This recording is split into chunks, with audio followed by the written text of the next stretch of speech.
संग्राम तो आपने बहुत देखे होंगे, युद्ध तो आपने बहुत पढ़े होंगे, लेकिन आज एक ऐसे धर्म युद्ध की मैं बात करने जा रहा हूँ।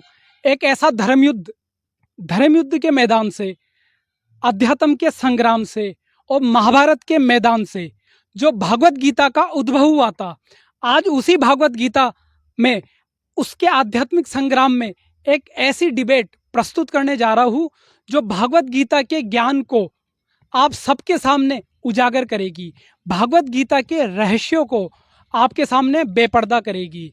इस भागवत गीता की डिबेट में, इस अध्यात्म के संग्राम में मेरे साथ एक तरफ होंगे विश्व प्रसिद्ध इस्कॉन के धर्माचार्य, वो इस्कॉन जिसके देश भर में हजारों मंदिर है, जिसके करोड़ों अनुयायी है। और दूसरी तरफ इस अध्यात्म के संग्राम में मेरे साथ होंगे विश्व प्रसिद्ध संत रामपाल जी महाराज, जिनका आज सोशल मीडिया पर डंका बज रहा है, जिनके ज्ञान की आंधी पूरे देश और विदेश में बहुत तेजी से बढ़ रही है। ये दोनों पंथों के और संस्था के अनुयायी मेरे साथ इस धर्म युद्ध के संग्राम में जुड़ चुके हैं। इस संग्राम में भागवत गीता पर डिबेट होगी कि आखिर भागवत गीता प्रभु के बारे में क्या संदेश दे रही है, भागवत गीता परमात्मा का क्या ज्ञान बता रही है, कौन सी भक्ति विधि बता रही है और कौन से रहस्यों से युक्त है। आज उन सभी अध्यात्म के गूढ़ रहस्यों को डिबेट के माध्यम से, चर्चा के माध्यम से आपके सामने प्रमाणित किया जाएगा, तथ्यों पर खरा उतरा जाएगा कि वास्तविकता में गीता के अनुसार सही कर्म, सही भक्ति और सही साधना कौन सा पंथ और कौन से अनुयायी कर रहे हैं और गीता के विपरीत आचरण कौन कर रहे हैं। ये दर्शकों, आपका इसका फैसला आपके सामने इस अध्यात्म की संग्राम में होने वाला है।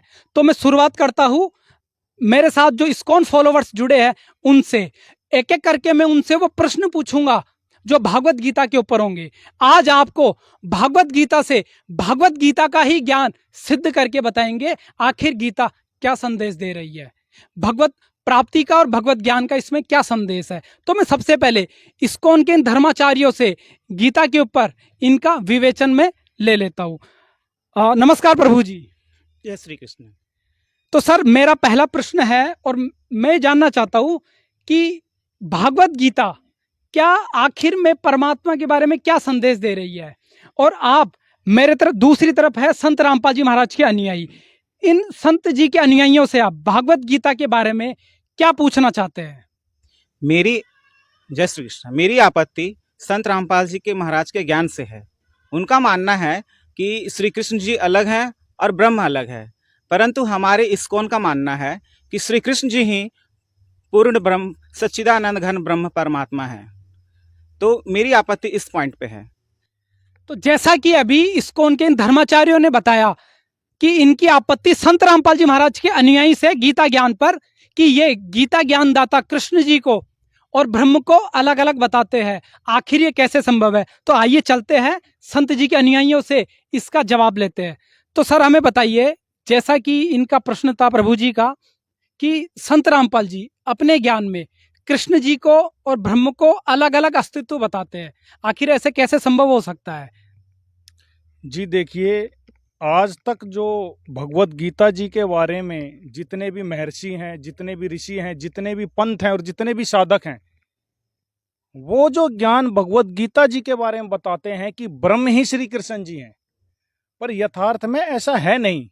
भगवत गीता क्या कहती है वह संत रामपाल जी महाराज जी ने हमको प्रमाणित करके दिखाया हुआ है, और वही प्रमाण मैं आपको यहाँ पर दिखाना चाहूँगा कि ब्रह्म अलग है और श्री कृष्ण जी अलग हैं। आज तक जो ये बताते आए हैं वो गलत है और मिथ्या है। अभी हम आपको प्रमाण दिखाते हैं। ये देखिए, ये संक्षिप्त शिव पुराण है। थोड़ा सा हम आपको इसमें से आधार लेंगे, फिर भगवत गीता जी में दिखाएंगे। संक्षिप्त शिव पुराण, ये देखिए, इसके अंदर में ये शिव पुराण है, संक्षिप्त शिव पुराण, और गीता प्रेस गोरखपुर से है प्रकाशित। ये 18 पुराणों में से एक है, और इसके फोन और फैक्स हनुमान प्रसाद पोदार हैं इनके संपादक, और ये इनके फोन और फैक्स दिए गए हैं। ये गोविंद भवन कार्यालय कोलकाता का संस्थान, यहाँ से छपी है। इसके हम आते हैं रुद्र संहिता और पेज नंबर 119 है ये देखिए।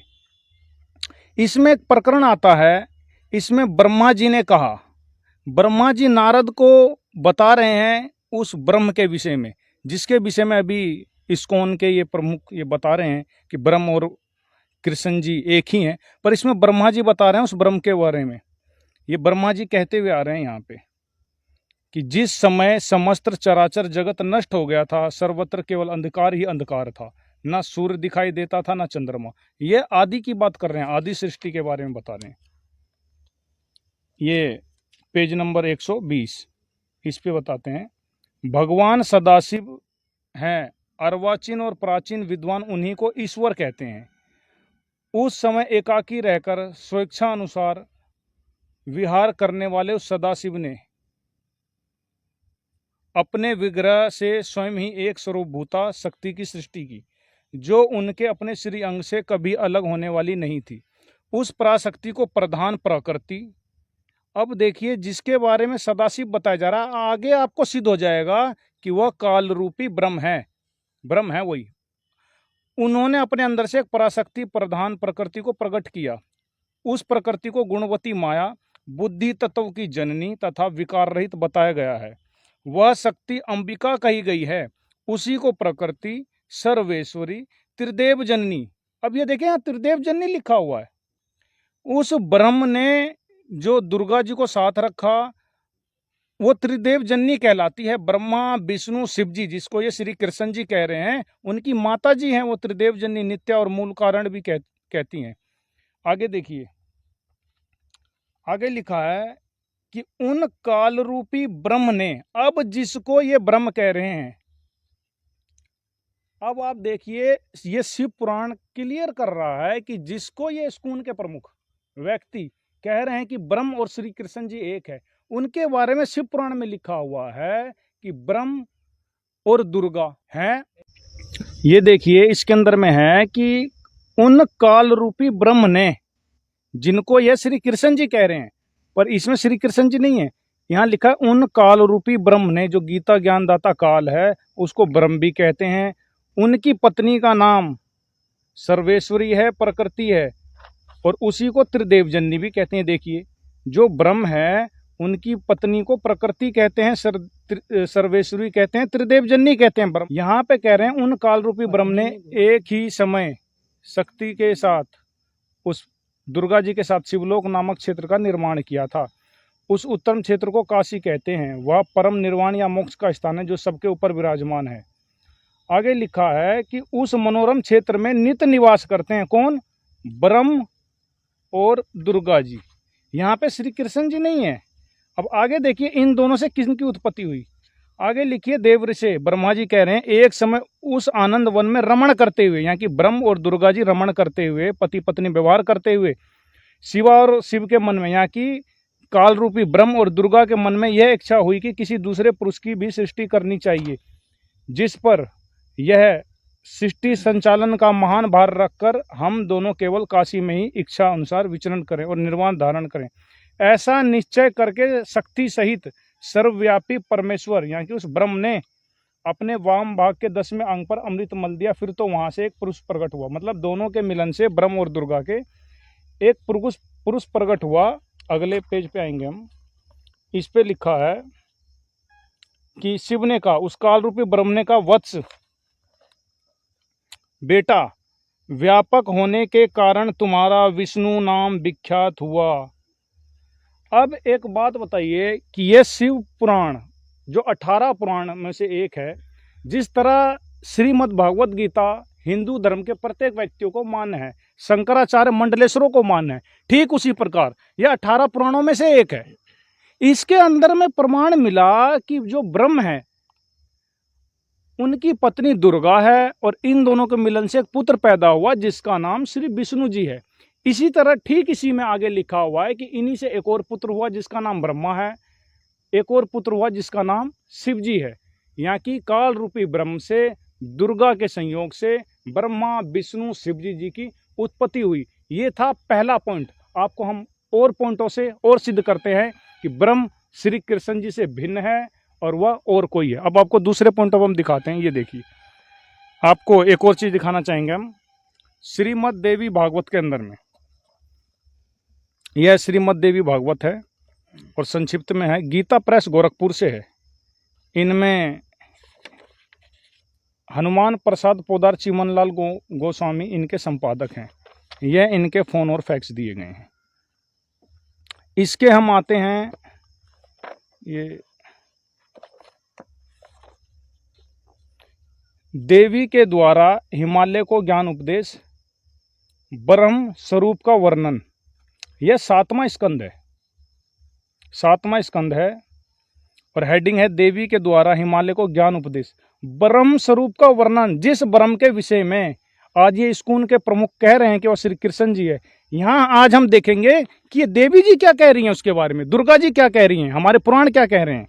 ये देखिए, ये कह रहे हैं कि देवी के द्वारा उस ब्रह्म स्वरूप का वर्णन। अब देवी जी बता रहे हैं, देवी जी कहने लगी, पर्वतराज इस प्रकार योग युक्त होकर मुझ, अगले पेज पे आएंगे, देवी जी कह रही हैं कि उस एकमात्र परमात्मा को ही जाने, दूसरी सब बातों को छोड़ दे। कह रही है इस आत्मा का ओम के जप के साथ ध्यान करो, इससे अज्ञानमय अंधकार से सर्वथा परे और संसार समुद्र से उस पार जो ब्रह्म है उसको पा जाओगे, तुम्हारा कल्याण हो। वह ब्रह्म ब्रह्मलोक दिव्य आकाश में स्थित है। क्लियर हुआ? अब आप एक बात बताइए, जिस तरह भी आपने देखा शिव महापुराण के अंदर में क्लियर हुआ, हमारे गुरुजी ने स्पष्ट कर रखा है कि शिव पुराण में लिखा हुआ है कि वो ब्रह्म है, उसकी पत्नी दुर्गा है, इन दोनों के मिलन से ब्रह्मा विष्णु शिव जी की उत्पत्ति हुई। ठीक इसी प्रकार दूसरे पॉइंट से श्रीमद् देवी भागवत से आपको क्लियर हुआ कि इसके अंदर में दुर्गा जी बता रही है कि मेरे से ऊपर कोई ब्रह्म है, उसका मंत्र ओम है और उसकी शरण में जाओ। अब ये ब्रह्म गीता जी में क्या कहती है? अभी आपका एक जो शुरू में संवाद था कि आज श्रीमद् भगवत गीता जी से ही गीता जी को सिद्ध करेंगे, तो अब हम श्रीमद् भगवत गीता जी से प्रमाण दिखाएंगे जो हमारे गुरुजी संत रामपाल जी महाराज जी ने दिखाया है कि ब्रह्म की पत्नी दुर्गा है और इनके बच्चे ब्रह्मा विष्णु और शिव जी हैं। अब हम आपको श्रीमद् भगवत गीता जी से प्रमाण करके दिखाते हैं, जो कि यह पॉइंट नंबर 3 होगा। ये देखिए, ये देखिए, यह है श्रीमद् भगवत गीता जी। ये देखिए, यह है श्रीमद् भगवत गीता जी और साधारण भाषा टीका सहित है। इसके अनुवादक हैं जय दयाल गोविंद का, गीता प्रेस गोरखपुर से है और ये इनके फोन और फैक्स हैं। गीता प्रेस गोरखपुर, गोविंद भवन कार्यालय कोलकाता का संस्थान ये है। अब इसके हम जो अभी आपने पीछे देखा ब्रह्म के विषय में, तो ये देखिए, गीता ज्ञान दाता भी अपने आप को बताता है ब्रह्म है, वो कृष्ण जी नहीं है, ये तो भूल लगी हुई है। ये देखिए, अध्याय 8 का श्लोक नंबर 13।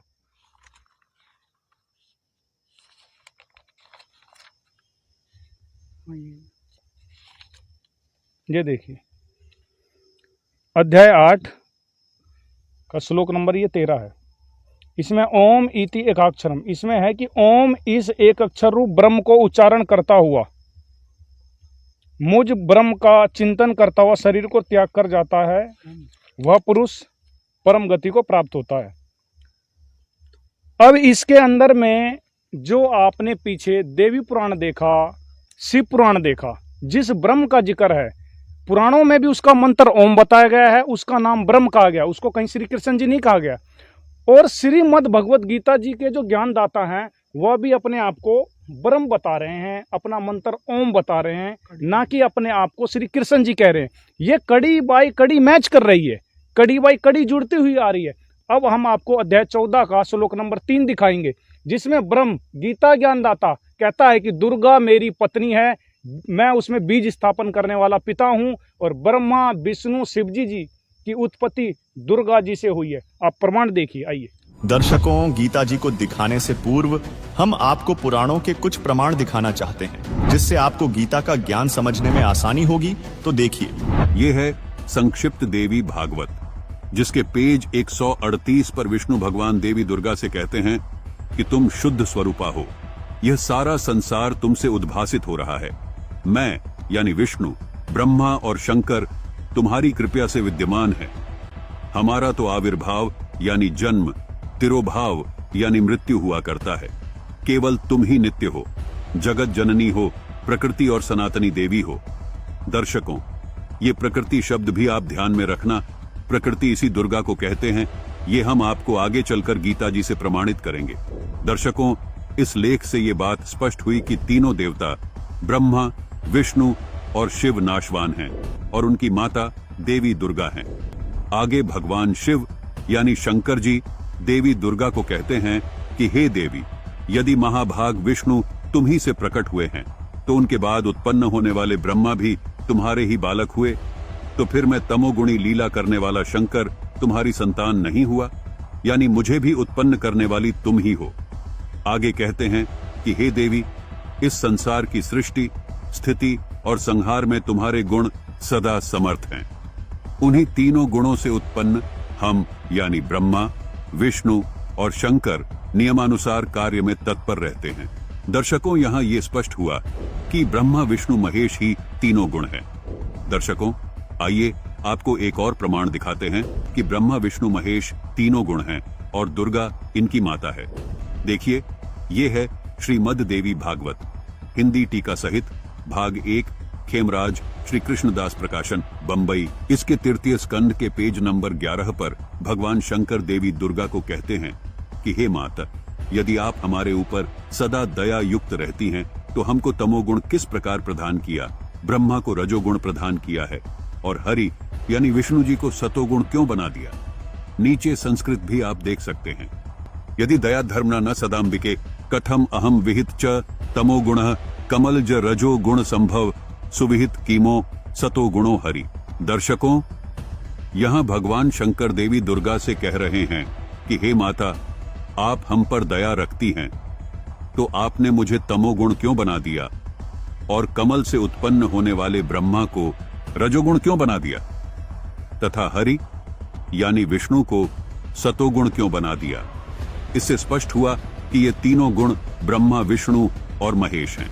दर्शकों, अभी आपको एक और प्रमाण दिखाते हैं जिससे ये बिल्कुल स्पष्ट हो जाएगा कि ये तीनों देवता ही तीन गुण हैं। ये है संक्षिप्त मार्कंडे पुराण, सचित्र मोटा टाइप, गीता प्रेस गोरखपुर से प्रकाशित, जिसके 131 पृष्ठ पर लिखा है कि रजोगुण प्रधान ब्रह्मा, तमोगुण प्रधान रुद्र और सतोगुण प्रधान विश्वपालक विष्णु हैं।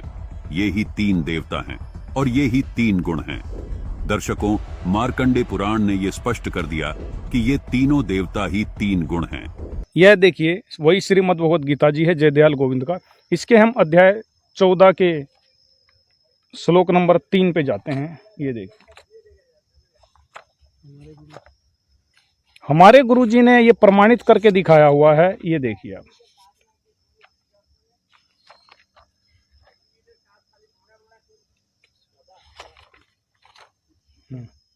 यह देखिए, यह है अथ चतुर्दशो अध्याय, 14वां अध्याय है।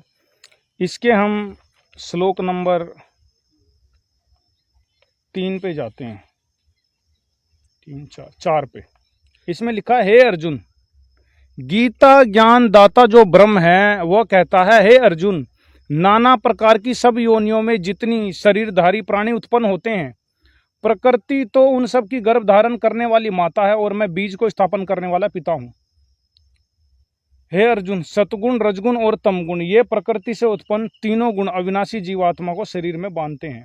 हे अर्जुन, सतगुण विष्णु जी, रजगुण ब्रह्मा जी और तमगुण शिव जी, यह प्रकृति से उत्पन्न, यहाँ की दुर्गा से उत्पन्न तीनों गुण अविनाशी जीवात्मा को शरीर में बांधते हैं।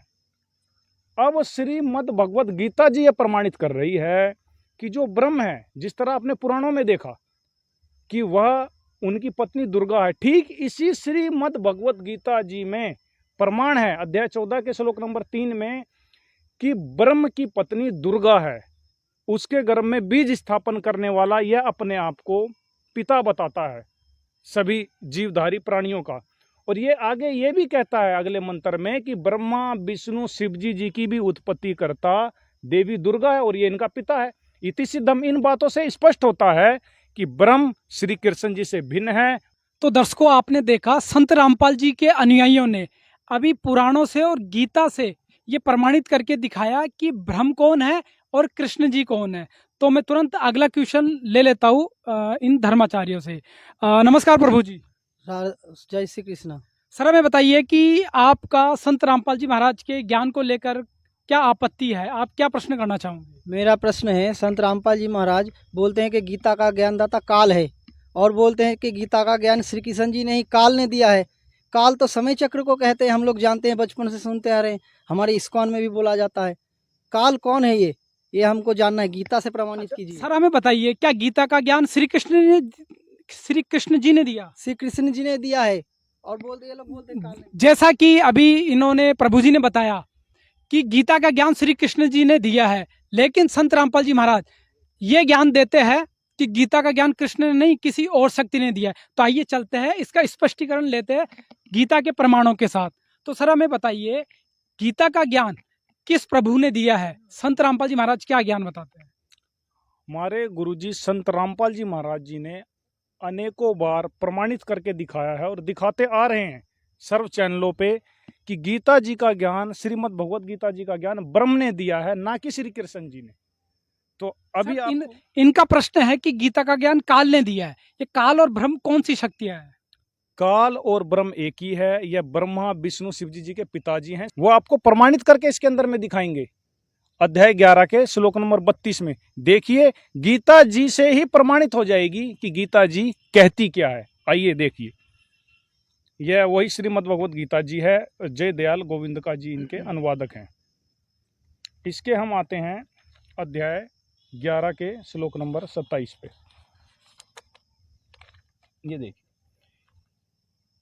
इसके अंदर में अर्जुन को जब विराट रूप दिखाया, ये कहते हैं श्री कृष्ण जी है। अर्जुन क्या देखता है? अर्जुन ने देखा कि वे सभी धृतराष्ट्र के पुत्र आप में प्रवेश कर रहे हैं और कर्ण हमारे पक्ष के भी प्रधान योद्धाओं के सहित सबके सब आपके मुखों में बड़े वेग से दौड़ते हुए प्रवेश कर रहे हैं। कई एक चूरन हुए सिरों सहित आपके दांतों के बीच में लगे दिख रहे हैं।